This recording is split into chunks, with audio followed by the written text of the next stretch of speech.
हम कष्टों से घिरे हैं परंतु हारे नहीं।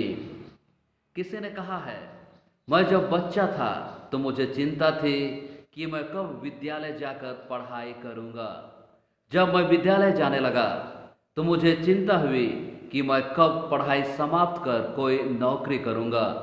और जब मैं नौकरी करने लगा तो मेरी इच्छा होने लगी कि काश मैं बच्चा ही होता। मेरी सारी आवश्यकताएं मेरे माता पिता यूं ही पूरी कर देते। हमारा जीवन कठिनाइयों, परेशानियों, चिंताओं से अछूता नहीं है।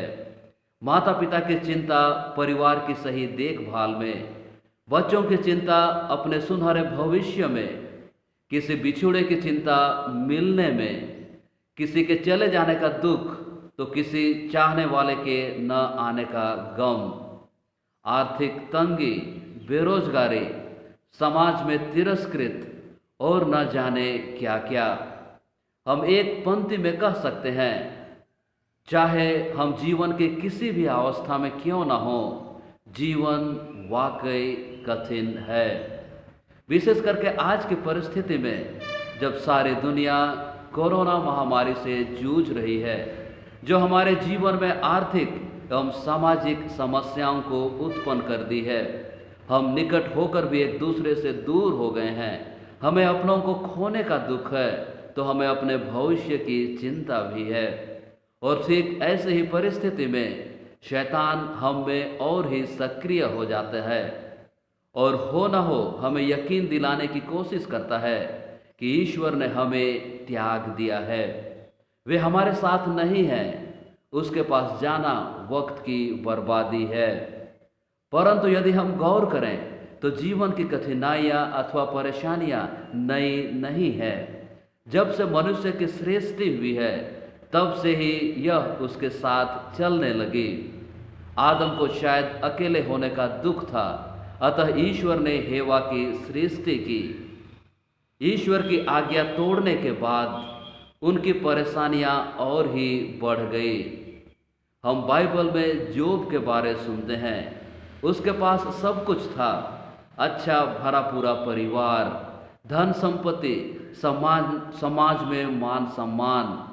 परंतु दुख एवं तकलीफों का अंबार उन पर टूट पड़ता है।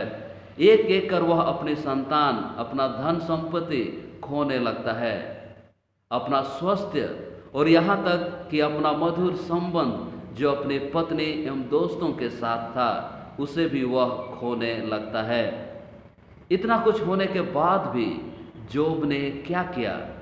वह ईश्वर के विरुद्ध नहीं जाता है, परंतु वह ईश्वर पर अपनी आस्था रखते हुए उनकी महिमा गाता है। ईश्वर के द्वारा अभिषिक्त राजा दाऊद की पीड़ा हम स्तोत्र ग्रंथ अध्याय 142 पद संख्याएं 1 से 3 में पाते हैं। मैं प्रभु की दुहाई देता हूँ, मैं ऊंचे स्वर से प्रभु से प्रार्थना करता हूँ, मैं उसके सामने अपना दुखड़ा रोता हूँ, मैं अपना कष्ट उसे बतलाता हूँ। मरुभूमि में नबी मूसा तथा इस्राएलियों की परेशानियों के बारे हम भली भांति परिचित हैं। हम संत पेतरुस के दर्द को भी समझ सकते हैं। उसने कहा था, प्रभु चाहे जो भी हो जाए मैं आपको कभी अकेला नहीं छोड़ूंगा, चाहे उसके लिए मुझे मरना ही क्यों ना पड़े। परंतु वही पेतरुस यीशु को 3 बार अस्वीकार करता है और फिर वह पीड़ा से फूट फूट कर रोने लगता है। इस तरह के जीवन की कठिनाइयों के बारे हम संतों एवं हमारे समाज के महान लोगों के जीवन में भी पाते हैं। संत मोनिका 18 वर्षों तक कठिनाइयों तथा अपने पति एवं अगस्तिन की चिंता के साथ धैर्यपूर्वक जीती रही। मदर तेरेसा तिरस्कृत लोगों के लिए हर कठिनाई, हर परेशानी सहने के लिए तैयार थी। महात्मा गांधी, नेल्सन मंडेला और न जाने कितने जिनका जीवन कठिनाइयों से भरा था, और कोई फादर स्टैन स्वामी को कैसे भूल सकता है। वे कभी तिरस्कृत तो कभी बंदीगृह में कैद कर दिए गए, परंतु ये सारी यातनाएं वे धैर्यपूर्वक सहते ही चले गए। इन सारे कठिनाइयों, परेशानियों तथा दुखों में उनका जवाब शायद यही था जिसे हम कोरिन्थियों के नाम संत पौलुस के दूसरे पत्र अध्याय 4 पद संख्याएं 8 और 9 में पाते हैं। हम कष्टों से घिरे रहते हैं परंतु कभी हार नहीं मानते। हम परेशान होते हैं परंतु कभी निराश नहीं होते। हम पर अत्याचार किया जाता है परंतु हम अपने को परित्यक्त नहीं पाते। हमको पछाड़ दिया जाता है परंतु हम नष्ट नहीं होते। आज हम जो कठिनाइयों, परेशानियों, दुखों में हैं, हम जान लें कि ये सच्चाई के वचन हम सबों के लिए भी सच है। हम आज कठिनाइयों, परेशानियों तथा चिंताओं से जूझते यीशु ख्रिस्त के वचनों को सुनते हैं। तुम सब जो बोझ से दबे हो, तुम सब के सब मेरे पास आओ, मैं तुम्हें विश्राम दूंगा। मेरा जुआ अपने ऊपर ले लो क्योंकि यह हल्का है। हम अपने दुख, दर्द, परेशानियों को ईश्वर को चढ़ाएं और वे हमें आराम देंगे। वे हमें अपना जुआ देंगे जो हल्का है। परंतु हम में से कोई पूछ सकता है, मैं हर बार अपने कठिनाइयों तथा दुखों को ईश्वर को चढ़ाता हूँ, परंतु हर बार मुझे क्यों फिर से उन्हीं दुखों, उन्हीं कठिनाइयों का सामना करना पड़ता है?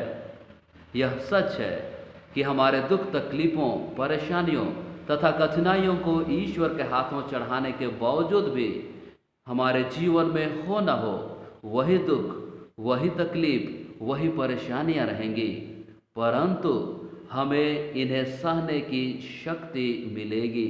हम यीशु ख्रिस्त को हमारे इन परिस्थितियों में हमारे पास पाएंगे।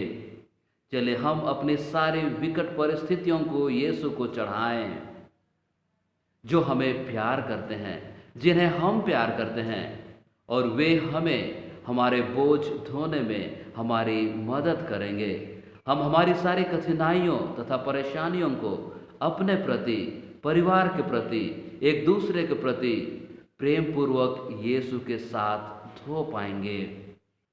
हमारी कठिनाइयाँ, तकलीफें तथा दुख जरूर हमारे जीवन की सच्चाई है, परंतु ईश्वर की कृपा, उनका साथ, उनका प्रेम भी एक बड़ी सच्चाई है।